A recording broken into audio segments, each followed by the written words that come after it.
And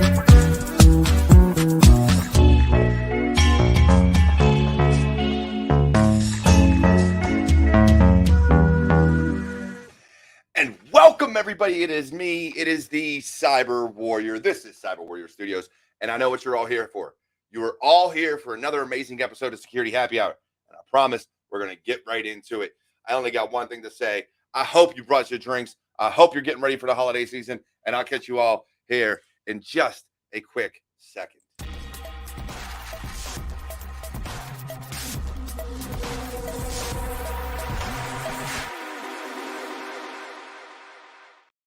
And we're back.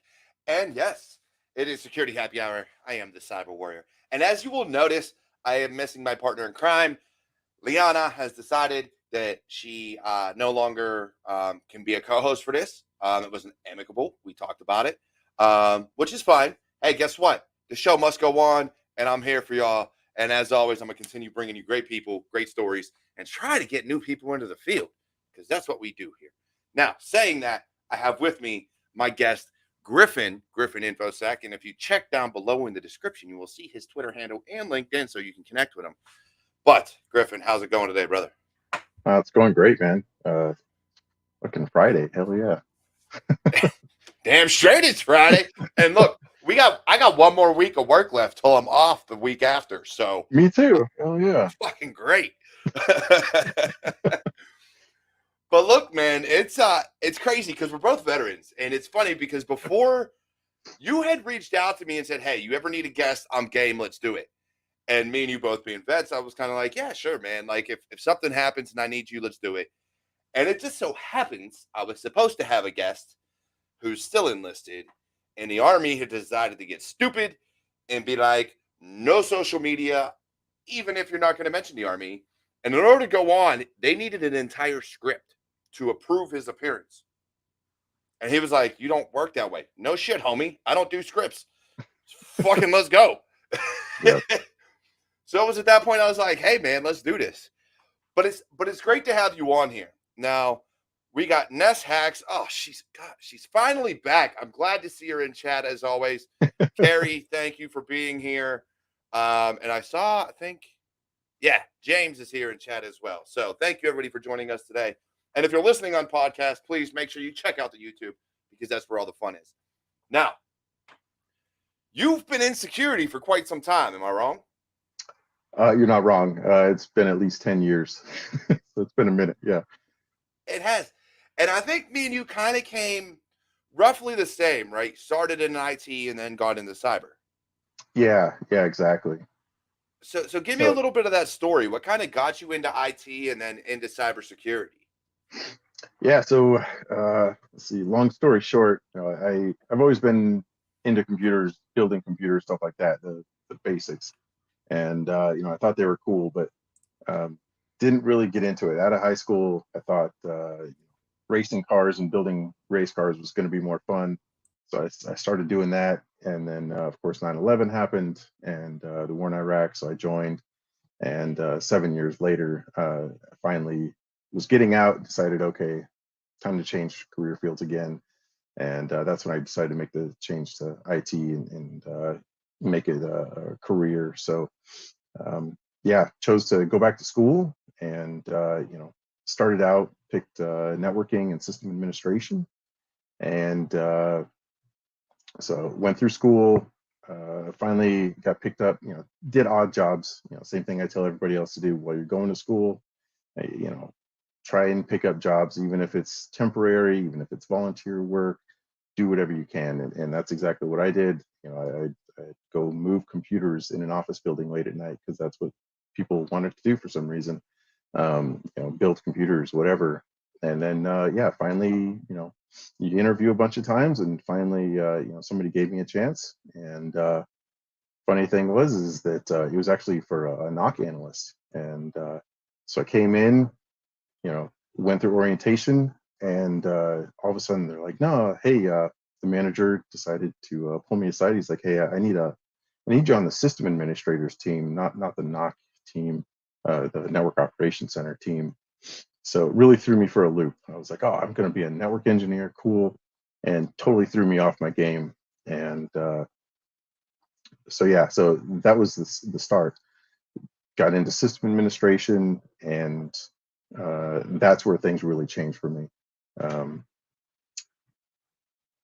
the team leader started asking, who can do Linux? And I was like, I looked around, nobody else was raising their hands. I'm like, I can do it. I literally had 2 courses in college. I was like, yeah, I can do that. I'll figure it out. And that's exactly what I did. I was like, I'll figure it out. And I did. And, he asked the same thing. Anybody program? Hey, I took 1 class. I'll do it. So, I just volunteered for crap. And I was like, yeah, I'll do it, and that's how it started, and, picked up the skills, and yeah, took my network plus, took my security plus, and I was off to the races. And you know, then I started doing full stack Linux stuff, and So uh, how much do you think your degree helped you get there? that's the thing. For me, it gave me the foundations. That's how I got my fundamentals. And so, like we talked about previously, people, you can do it many different ways, right? You don't have to go to school. You can do try hack me or all these different. There's so many things, so many ways. Let's be honest, though. When me and you were coming up, those things didn't really Yeah, exist at the extent they do now.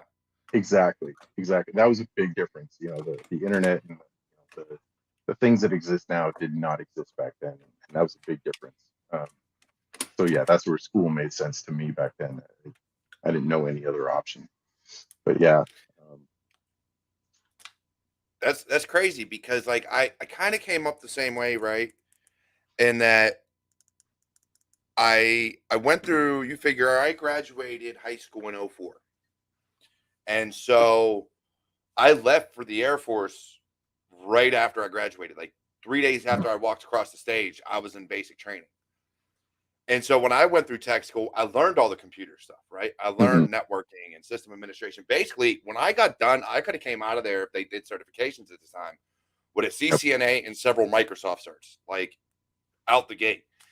Um, but they didn't. And the Air Force is, I don't think the Air Force has ever done certifications on a corporate level or on a civilian level for their schools. Maybe they do now because of 8570 and everything right, else, but at the time they yeah, didn't. And so when I got out, I didn't want to go to college. I was like, I already have the knowledge. I don't hmm need to go to college. I know what the hell I'm doing. There's no reason. And my mom, I love her, but she could be a pain in my ass sometimes, was like, no, you promised you were going to go to college. Like you promised. So yep, I was in the guard. I was living at home. And so I went to college. And that was my way out of the house, actually, was right, I was like, you know what? I'll go to college, deuces. I'm out. yep, And I went, did full time, got my degree. I do think there was a lot of good there if you take advantage of it. right, My problem was there's a lot that I didn't take advantage of. There really is. Even the programming classes. I was hmm kind of like, I'm never going to need programming. I had I saw a already lot of been people do learning that. like Yeah, stuff on Linux and shit like that, and I was like, hmm oh, there's all these tools. What the hell do I need to know how to program for? right, And looking at security, I'm like, oh, there's all these tools. What do I need to know how to program for? And then um, I started learning about exploits and reverse engineering and all the hmm fun stuff. And I was like, fuck, I really should have learned how to program.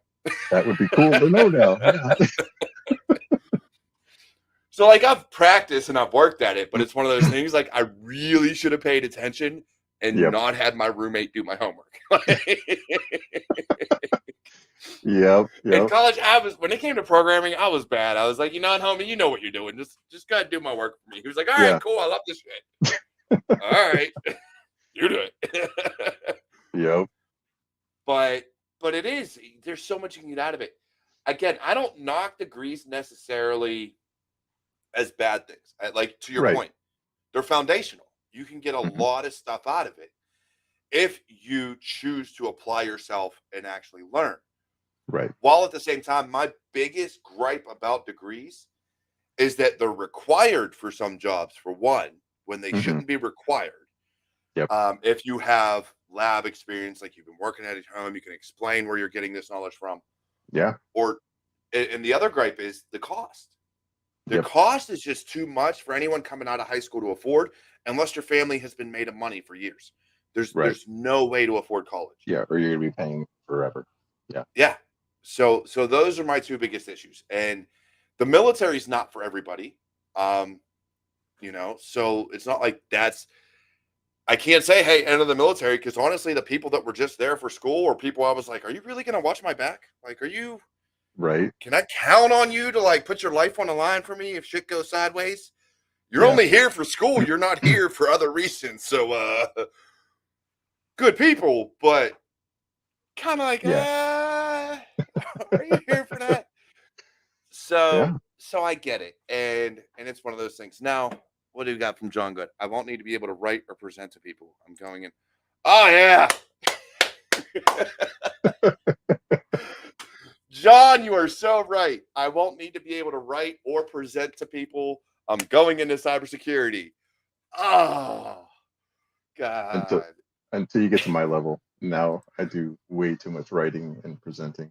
And I think yeah. that's what we all do at this point. Unless you're like a level 1 SOC analyst, by the time you hit 2, 3 and go up, you're writing all the time. Yeah, that's why I like yeah, who needs reports anyways, exactly.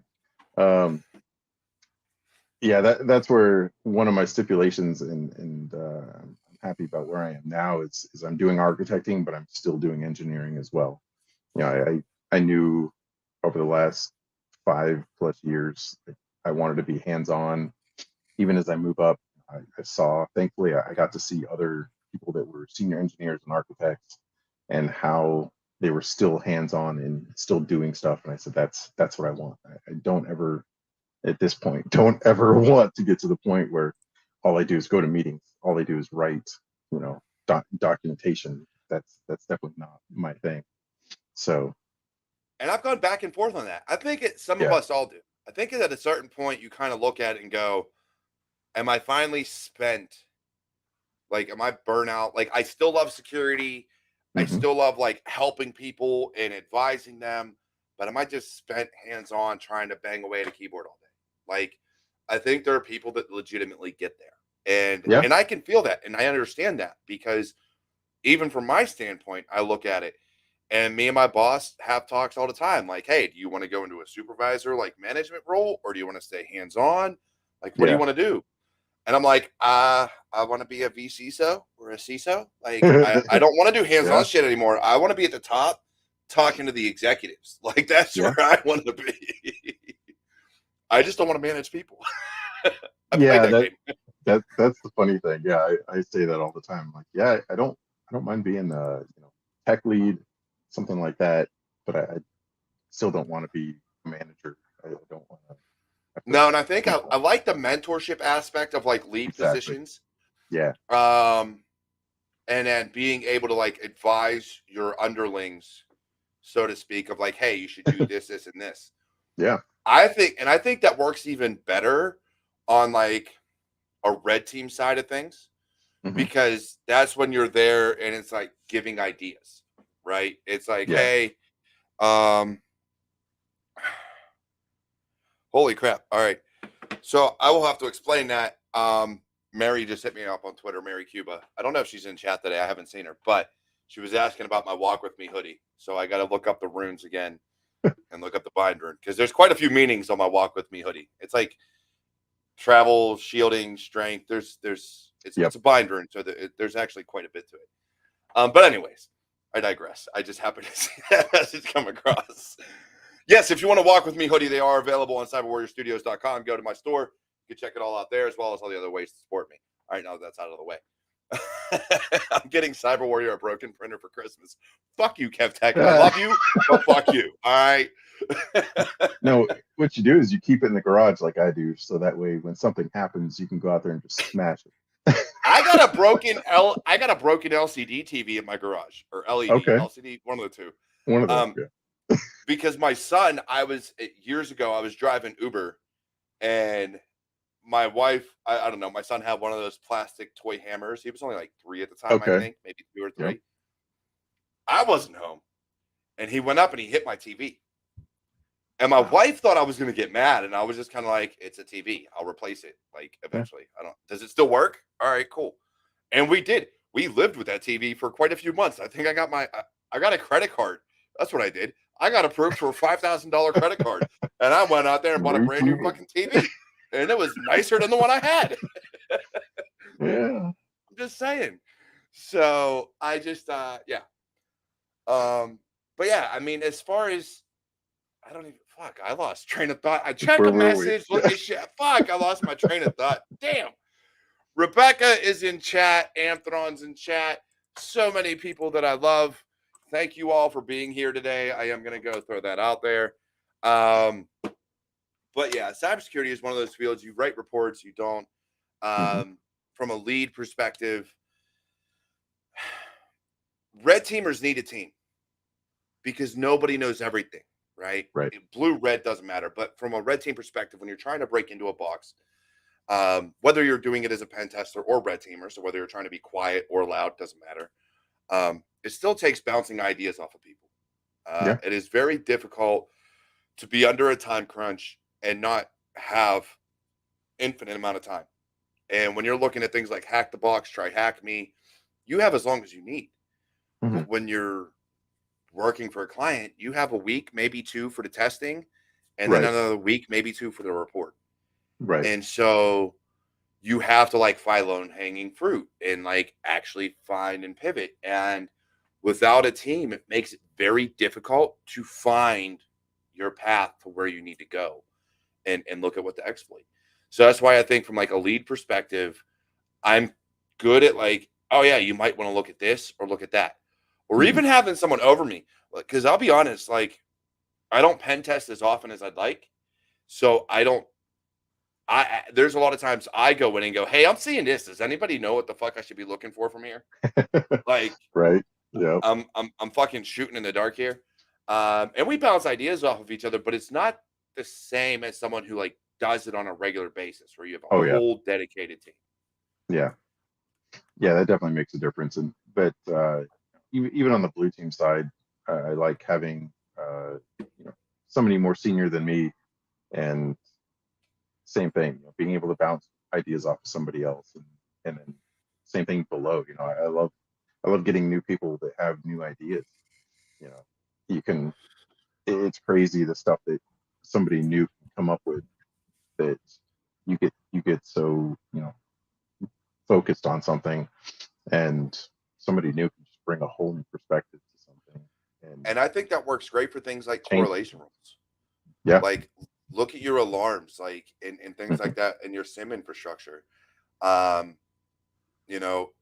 Maybe they know of an IOC or they know something or a chain of events that is like, look, if you see this shit, you're fucked. You might want to catch it like one step prior to stop it. And you're like, Right. Yeah. fuck, I never heard of that. All right, cool. Let's put that in there and make sure we get like a critical alarm for it. Yeah.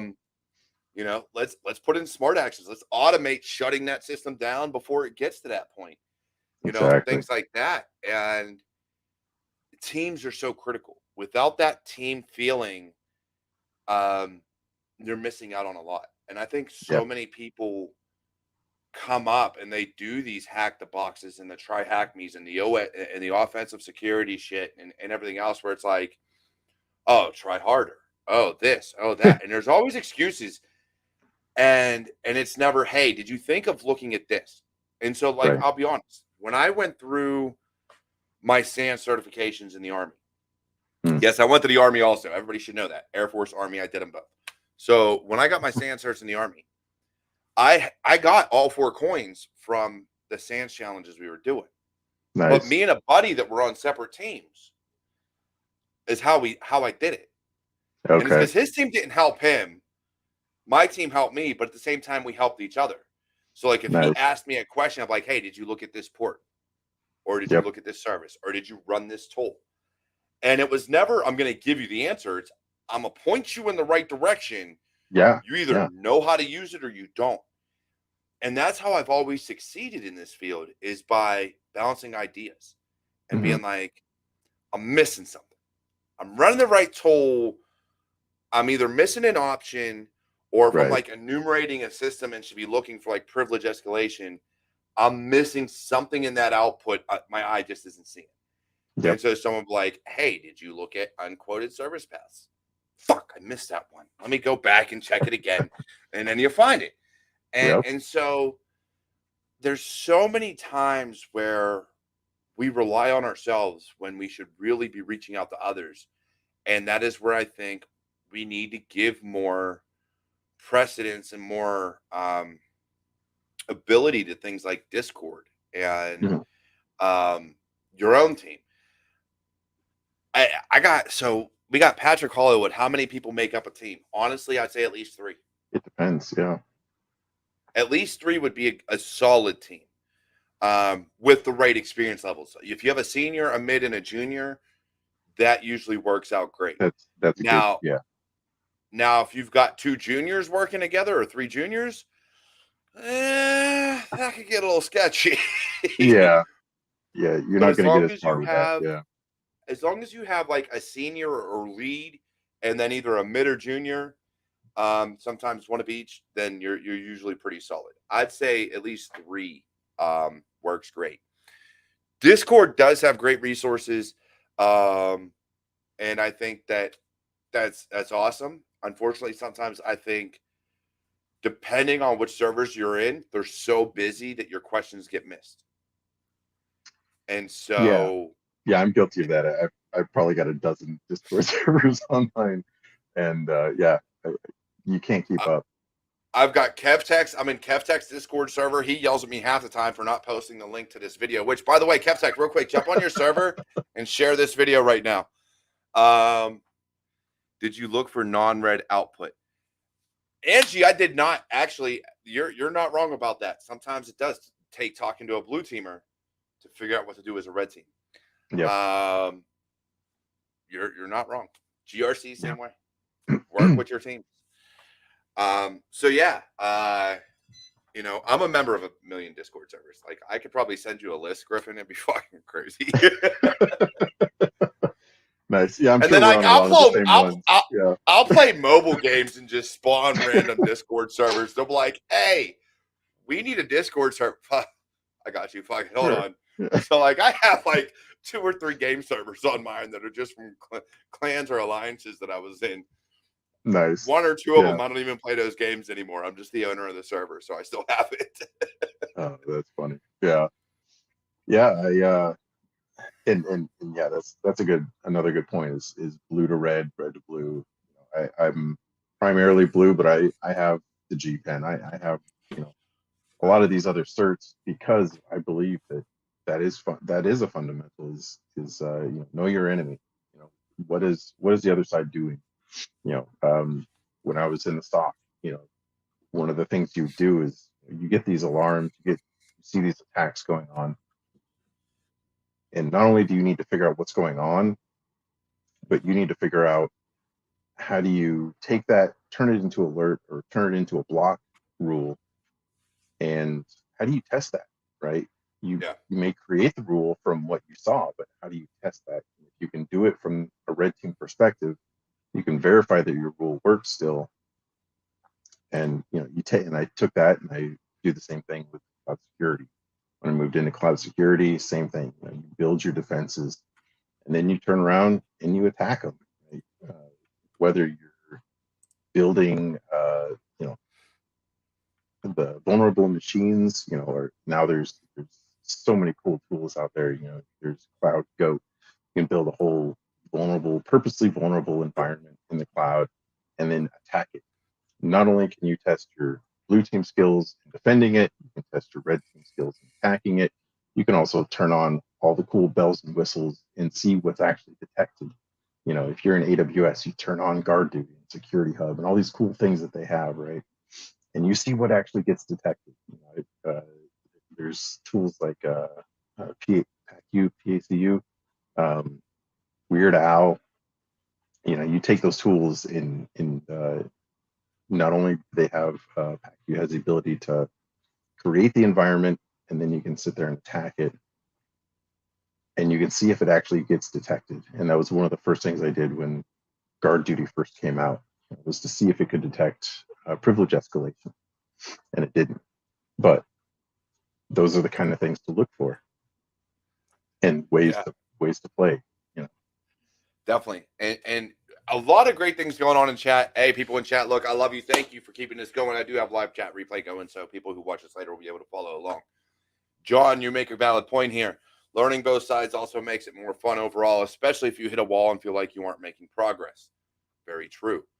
And I think when we're looking at our cyber journeys, right, which is kind of what this is about, was how you got into cybersecurity and things like that. You have to look at both sides, and I always look at that no matter what position you're in, whether you're a red teamer or a blue teamer, does not matter.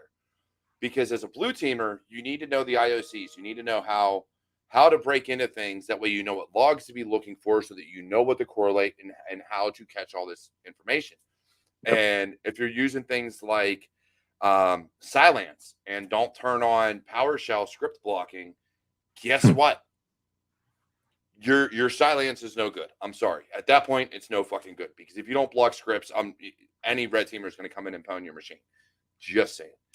But then from a red team perspective, if you don't know, the different EDRs and SIMs and things like that, when you write your reports, especially at the end, you can't tell a client how to protect themselves, because Right. you don't know how they You don't should know. be protecting themselves. Right.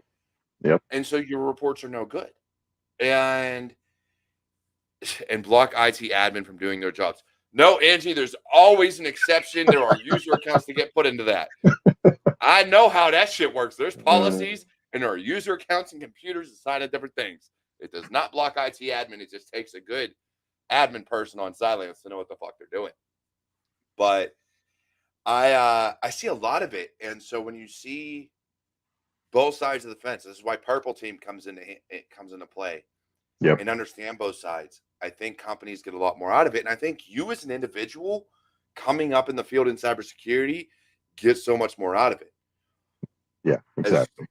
As long as, and I want to bring this back real quick, you understand the foundations.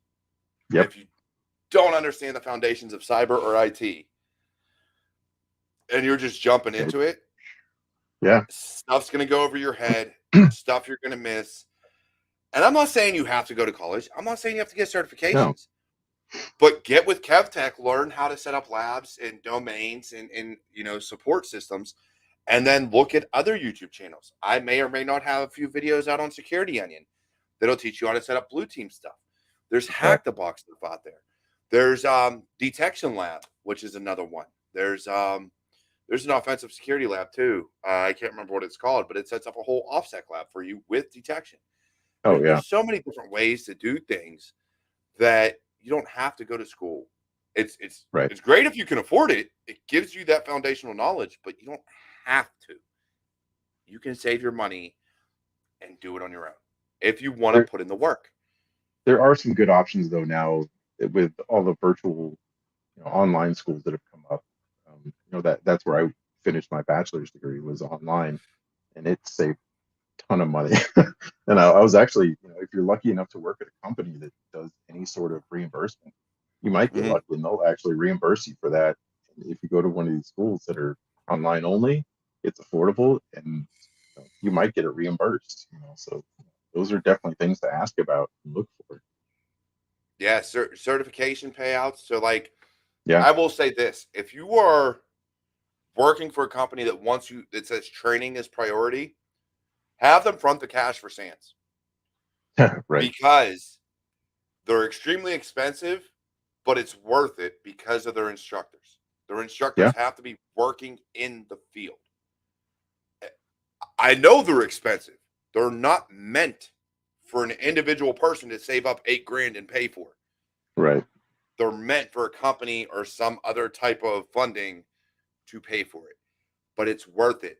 I had never reverse engineered anything in my life. Yet I went through their GREM course, asked the instructor questions all the fucking time. Mm-hmm. And then I came out of there a few weeks later by studying and actually reverse engineering shit, took the test and got my GREM. From nothing, from not understanding jack shit about assembly to being able to pass GREM. Right. It is absolutely amazing the amount of knowledge these instructors have. And you don't get that in a lot of boot camps. The only Right. other one I would say I got that from was Infosec Institute with Keytron Evans as my instructor. That man will teach you shit. It's fucking amazing. Dude's fucking, he's a genius. I swear.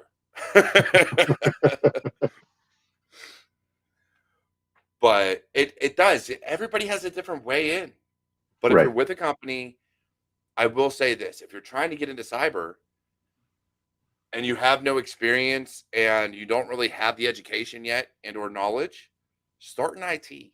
Start in help Exactly. desk. Follow KevTech's videos, get a fucking job at help desk, and work your way up the chain. Yeah. Like, that's the best way to do Yeah. it. Yeah. I've seen, I'm in a lot of other groups and chats as well, from schools and whatnot. And yeah, too many people are like, oh yeah, I just graduated. What did you do while you were going to school? Did you do did you even look for IT support jobs or anything to actually get experience? Because I'm telling you that makes a huge difference. There's so many of them that graduate and they go, I can't find a job. You can't just expect to graduate and with a degree and get into a job. I'm sorry, it would be nice, but it just doesn't work. You have to have some sort of experience, whether it's just even if it's just IT or system admin, whatever. It helps. It makes such a big difference. Yeah. And I think that I have when I was, and me and you talked previously, or actually we were talking here just now when I was driving Uber. Um, I used to take around a lot of college students, and especially getting into Pittsburgh and things like that, going downtown in Oakland, and getting some of these people. Um, some of them were in IT or cyber, where would ask advice. I'm like, look, write a blog, start a Yeah. YouTube channel, go on LinkedIn, do something to show your worth before you get out to the workforce. Because Right. if you go in there blind with no experience, no nothing, it's so hard to stand out and get hired. Right. Whereas if you put yourself out there, it makes your job a lot easier because now that hiring manager knows you. Exactly. He's he's gonna be like, yeah, I got to interview you just because we have to go through this Right. process, but I already know I want to hire you. Kind of Right. like how the government works for their GS positions. Oh It's the shit. Yeah. same fucking way for some of these civilian jobs is literally they already have seen your posts, they've seen your videos, they've seen whatever. They know they want to hire you. They just have to go through the process. Take Yep. advantage of it. Yeah. Oh yeah. LinkedIn. Yeah. People used to make fun of LinkedIn, but holy crap, I get so many people hitting me up on LinkedIn, so many job offers through LinkedIn. It's well, not offers, but actually, recruiters and people like that. A lot of people hit up through LinkedIn. Mm-hmm. So even if you just create the profile, you know, look at the jobs. Look at what do you want to do? Do you want to do GRC? Do you want to do stock? Look at those jobs. See what they say they are required. Then start trying to do that stuff, right? Do the try hack me's, whatever. Build your own. Use Security Onion, whatever. There's so many free tools. Build that stuff and put it on LinkedIn. Show that you're doing that stuff. A lot of these you can post to LinkedIn and say, hey, I completed this. Mm-hmm. At least attempted something, right? LinkedIn Learning, anything. There's Yeah, so many LinkedIn Learning. ways to Yeah, post those. I accomplished X, Y, and Z. I exactly. achieved this, whatever, and just do it. Yep. And honestly, I have learned that if you do that and someone's looking for you, you may not make regular posts, but at least comment on others. Give your Right. opinion on the state of security and the way things are because it shows that you're trying to learn and you're willing to have a dialogue. And there are certain companies that look for that. They're looking for that person that isn't afraid to put themselves out there and be like, you know what? You're right. Let me research that real quick and verify. You're right. Okay. And come back and respond. Um, Whereas there's some that'll just hire on a whim. And are those Yeah. necessarily the companies you want to work for? Right. Like, Yeah, like, I've definitely seen, and I sometimes you only find out if you go through a headhunter, because a lot of these companies don't even want to give you feedback anymore. But there are a lot of times, even now, uh, in the past few years, myself and others that I've talked to that we're interviewing, um, you go through these interviews and they'll hire somebody just because they'll hire the person with more years of experience, mm-hmm. right? And just because, right? And then they find out that they were a complete a-hole, and we hired the wrong person, and it happens. And or they hire somebody and then they find out, okay, well, they're kind of a dud, right? They Yep. got the interview, but then they get in there and they're literally falling asleep at their desk or something. Like, you can't I've just go done off the resume. Yeah, I've done interviews with people when we're asking them questions and it looks like they're reading from a script. And our Yeah. questions when we interview people aren't questions that you can read from a script. And I'm okay with saying with someone saying I need to look that up or I don't know. Yeah. Like Yeah. I'd I rather you tell expect me that that. answer. Yeah. Yeah. I want that answer. I'm trying to dig as deep as I can until I get that answer. Yep. But to sit there and watch someone and you see their eyes moving side to side, almost like they're reading, and you're like, No. um, A, no one's supposed to know this interview question because we literally ask like one question. That's it. Explain something from A to B or A to Z in as much detail as you can. So no one's supposed to know what the question is.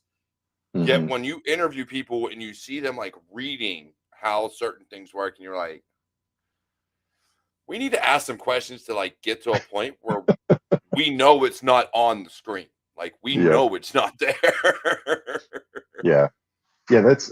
Yeah. Speaking about interviewing, yeah, there's definitely two things that I can say from my experience doing it and now interviewing other people is number one, I've been told after two different interviews that motivation and the drive, the motivation was the reason that I got hired because I wasn't as technical back then. I only had 2 years of experience, but because I was more motivated and willing to learn, they wanted me more than somebody that was maybe more technical.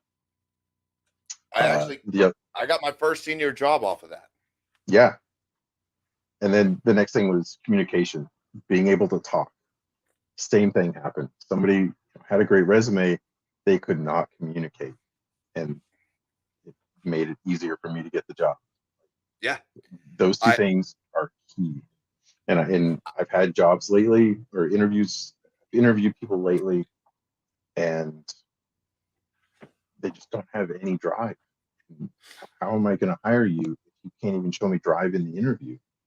Like you have to show me that you're motivated, and especially in junior positions, you got to be hungry to learn. yeah. You better Yeah. show up motivated and hungry to learn. Yeah. I had an interview my second job out of the army. I was interviewing with a company and I had already talked to the director prior to back when I was still in the army because he was a Nice. veteran. Actually, I think he was in the reserves. He was still in. And so we were talking and I was like, hey, I'm getting out. I'm retiring. I'm looking for a job. And he didn't have anything at the time. So, of course, I had to move back to PA and fucking not have a job for a while. And then I finally found a job, didn't like it. Got a headhunter, like a recruiting agency, got a hold of me that only worked with veterans that are looking for cyber positions and was like, hey, I got this company. Let's interview with them. And I was like, all right, cool, let's go. So I interview with them. I get through the first one or two interviews. I forget how many it was. Might have only been one. And the next interview was with this guy that I'd been talking to on LinkedIn already for like the past year. And he was like, I don't even need to interview him. Let's hire him. That's awesome. Yep. Let's go. And I'm like, bet. That same guy got me my job before this one. I actually left that company to go to another company he was working at. And then I came here because once again, he left that company and they screwed me. So, what does drive when you interview? Ooh, that's a good question. All right. Since we're talking about journeys, and now we're on a different type of journey, which is interviews and trying to get a job. and you're correct. Everything is interviews via Zoom and like video calls and things like that. How can you so drive via a Zoom interview? All right. So from my perspective, like actually showing that you're engaged, right? If I'm sitting back like this, like or looking like I'm ready to fall asleep, that's obviously not the right answer, right? Um, Other things are, if I ask you a question and you can't answer it, like we were saying earlier, at least try to give me an answer. And if you don't know, say you don't know. And when I'm telling you, either I'm giving you suggestions on what I'm kind of looking for, or and give me that feedback. Okay, I understand that, or okay, I don't understand that, and turn it into a conversation, right? Show me that you're interested, and try and turn it into a conversation. That way I know that either you're interested in it or you're not, and I'm just going to be like, okay, well, obviously you're not interested, we're going to move on.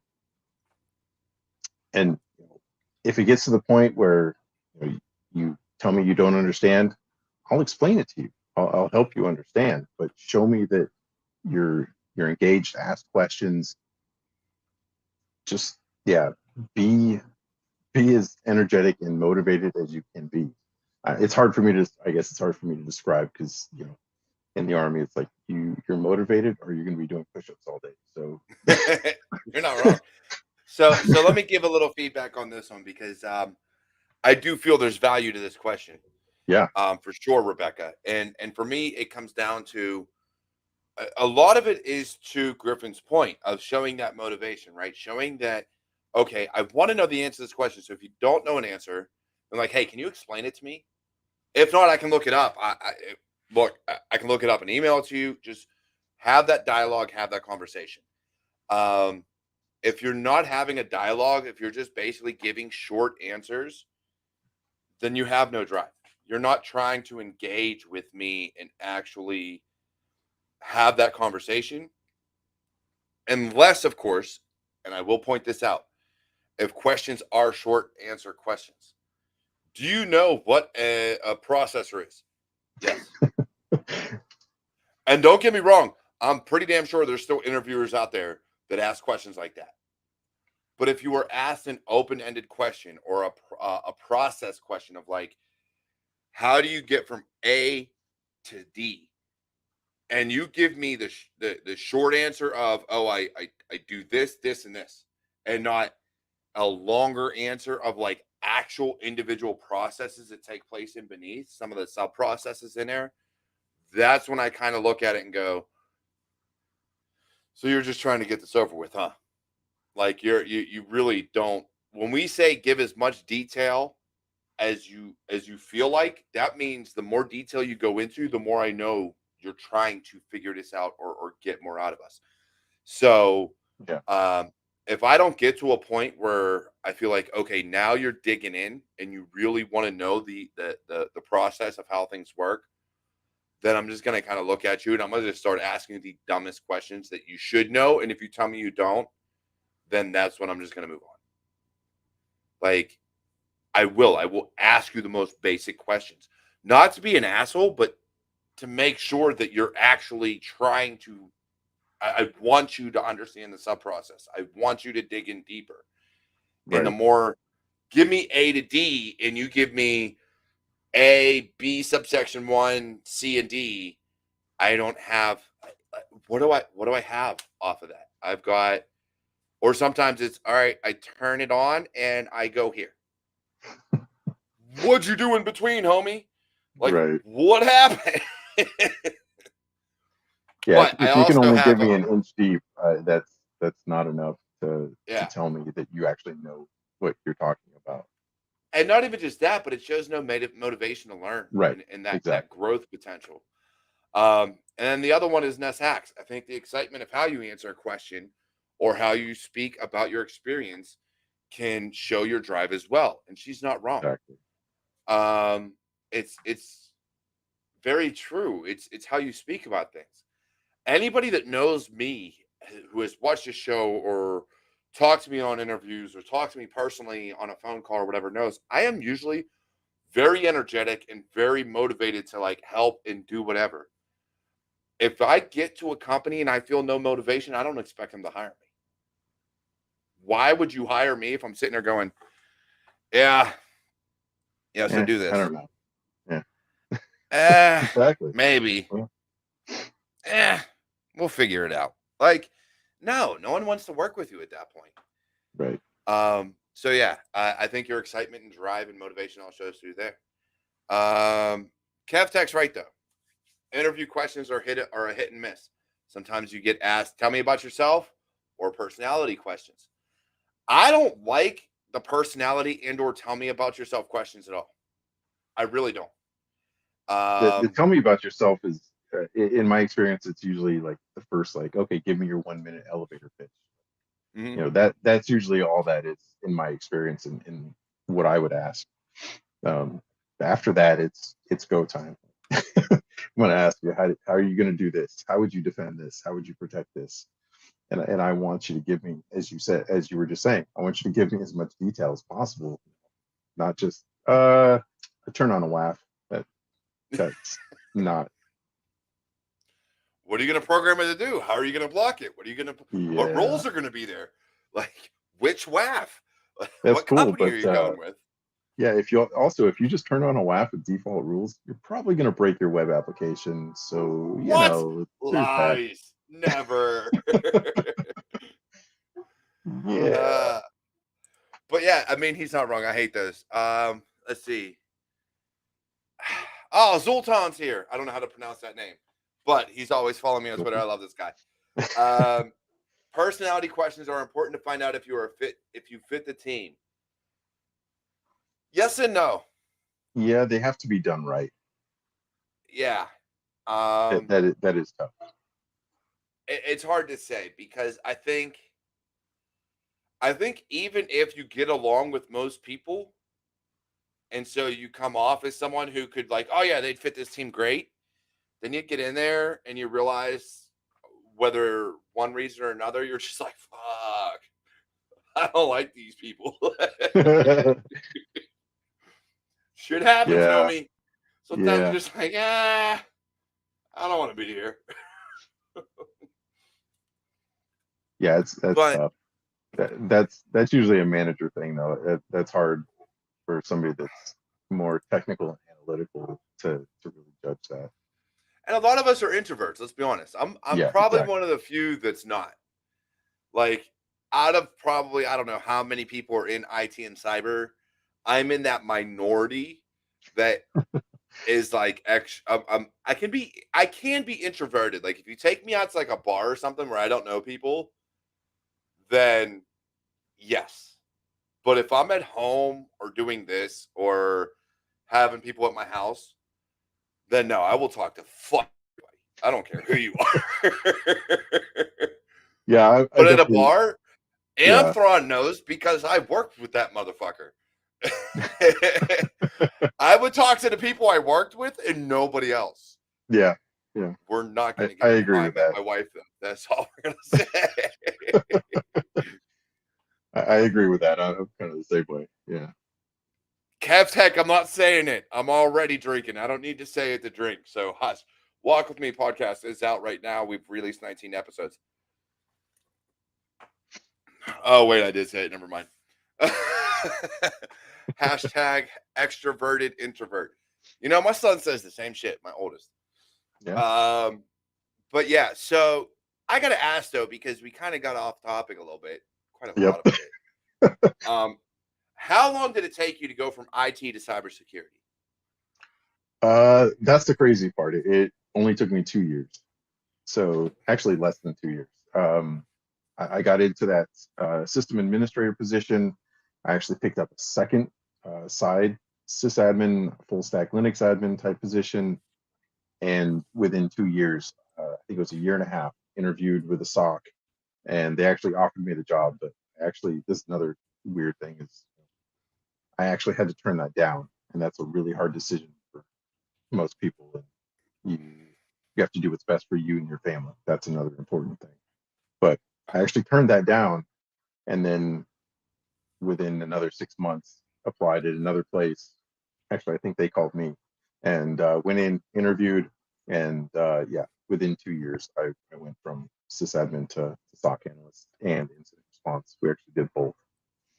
So to get into security, you didn't go back for another degree because your original degree was in IT, No, correct?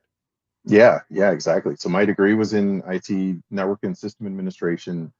Like I said, I got my Net Plus and my Security Plus, and like I said, that's where I went in, showed my motivation, and they were like, "Yeah, you're good, man. We'll get you up to speed," and brought me on, and that's when I that's where I got all my SAN certs was when I worked in the stock, and yeah, that's why I have three of them. I have three of them.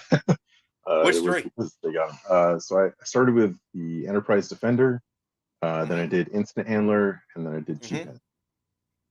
I never got GPEN. I did Yeah. GSEC. So the Army certifications for the school I went through was GSEC, GCED, so your Hmm. enterprise defender, GCIH, and Yep. then I took the Python coder course with Mark Baggett, Oh, who nice. actually created the course, Yep. He's prior awesome. to the certification.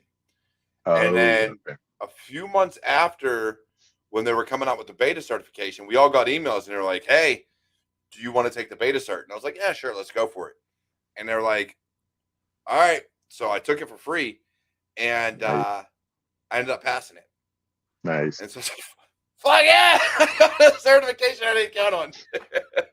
I actually did that with a lot of the CompTIA ones. When they started replacing all their certs, coming out with betas for them, they were giving them for like $50. You go take the beta, and so like CISA, the Pentest Plus, Cloud Plus, all those. I knocked all those out as betas, and Nice. yeah, like take advantage of those, man. They're affordable. I think those are good certs. If you're a Yeah. veteran, I suggest to look at Military Act Now Education by KevTech IT Support, which, if you do not know, KevTech is not a veteran. However, he does support veterans, has been putting out a lot of information for veterans, and does support veterans in every way, shape, and form. So anything he puts out, please follow him. If you are a veteran, take a look at what he's putting out because he is doing a lot to help us. Thank you, KevTech. I appreciate it. Love you, homie. Yeah, appreciate that. But yeah, I have gotten away from certs. I ain't gonna lie. I used Yeah, to. I it was kind slowed of a down. cert chaser for a little while. Like when I Yep. was in high school, I got my entire Microsoft Office professional. So I had Oh, every Office 2000 certification there was. Every Office 2000 certificate. I was actually more certified than any teacher in my high school or in the entire Pittsburgh Public School District. I had all the certifications, no whereas thanks. the teachers were like one or two short. I had them all. Yeah. I was like, "Fuck it, let's go for it." And then I went and I went to PTI, got everything. I was just shy of. Well, they got rid of the MCSE at the time. It was Vista and Server 08. I failed my enterprise admin cert twice and decided, fuck it, I'm not going to use this. I don't care. I don't want it. I got my CCNA, which is what I came to this for, anyways, and Nice. went Yeah. about my merry way. Had my CCNA security. Actually, I did teach the teachers. Zoltan put in there. Funny enough, our access class, I actually taught that class. Our teacher Um, did not have her access certification. So we had to bring in a second teacher to teach the course. She didn't have her access cert. She wasn't even sure on how to do the work. I had my access certification and taught the access class. So yes, that did happen. He's not wrong. That shit did happen. I could have got a Microsoft teaching certification. I shit you not, at 16 years old. That shit oh could have man. happened. Because I did.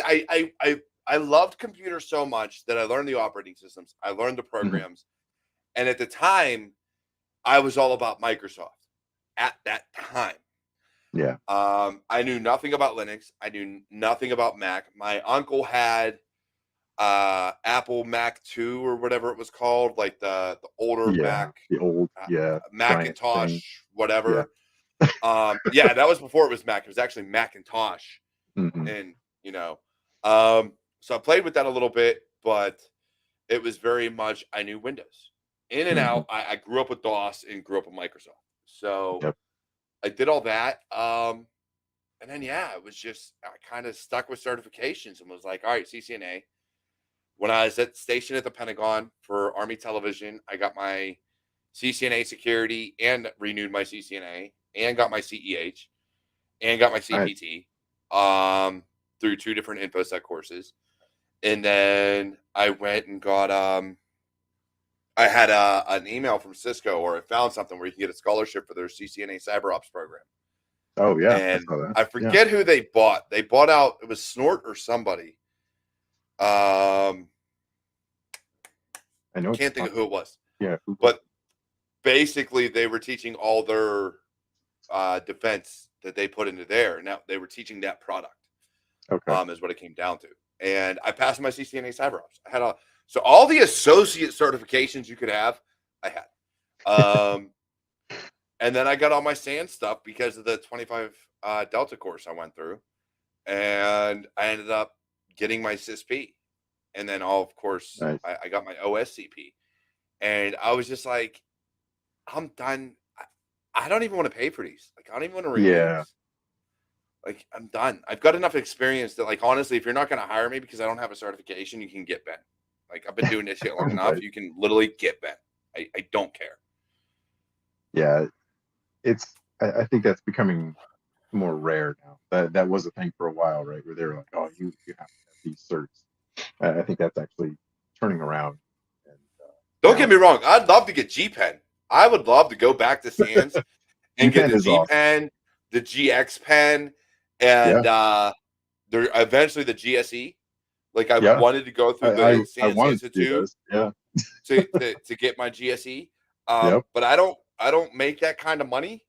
Right. I'm not So paying for no. that. No. Exactly. I got a wife and 5 kids. That kind of money to go through the Sands Institute for my Yeah. master's, No. nah, it just doesn't exist. No. They're like, you can pay monthly. I'm like, nah, that ain't gonna work for me. No. No. John got the G Web. Actually, that's a good one, John. The web GWAP. application pen tester. So my Uh. buddy, one of my coworkers, does web apps. And actually, he knows enough about the internal that there are pen tests that I've reached out to him, but like he'd be like, "Hey, is anything running on this port?" I'm like, "Let me look." Yeah, why? You might want to look this up. Do. Oh shit! Here's my reverse shell. Let's see if we can actually get a Privesk now. That It actually fucking works. brings up another good point before we wrap up here is books too. Like you can get some good books that are actually, I wouldn't say they're as good obviously as Sans, but they will help you give you a lot of that information. Mm-hmm. What is it? The web app pen testers, web app pen testers. I will say No Starch Press. Yes, no That search is press. Yes. honestly, go to nostarchpress.com. You'll get there's the Metasploit one, there's the Pen Yep. Testers one, there's the Hacker Playbook. The dude's come out with Yep. 3 volumes. He might be on volume 4 by now. I don't fucking know. But yeah, like There's humble bundles. There's always humble yes, bundles with security bundles, and dude, that is such a great deal. It's like 20, 25 bucks. You get sometimes 10, 12 books, yep. and those can be invaluable. I have a stupid virtual library from that. So I can't do virtual for learning books. I have to have the paper.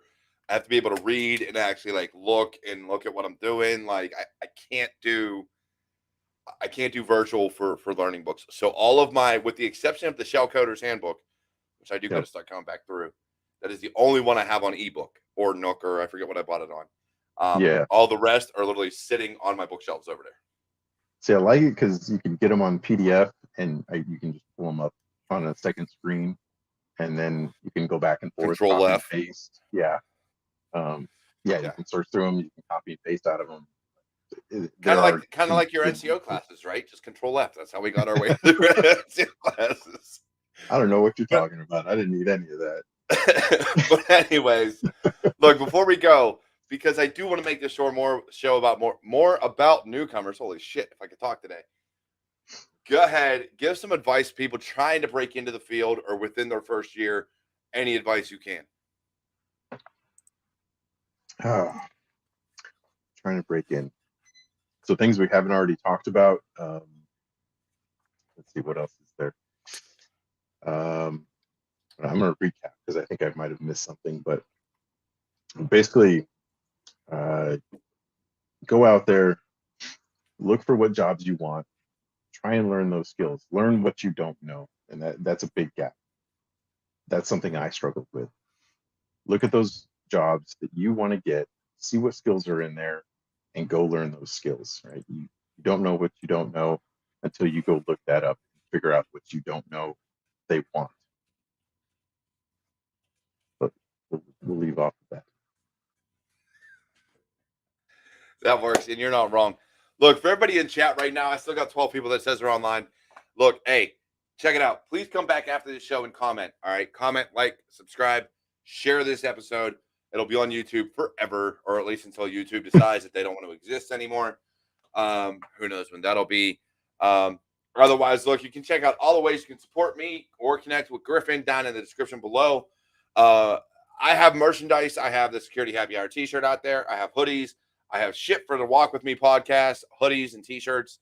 I have a bunch of other stuff and other ways you can support as well. Please do so. Look, I would really, really love to be able to do more for you guys. I actually had to kill all of my special effects for pre-recorded videos because I just can't fucking afford it anymore.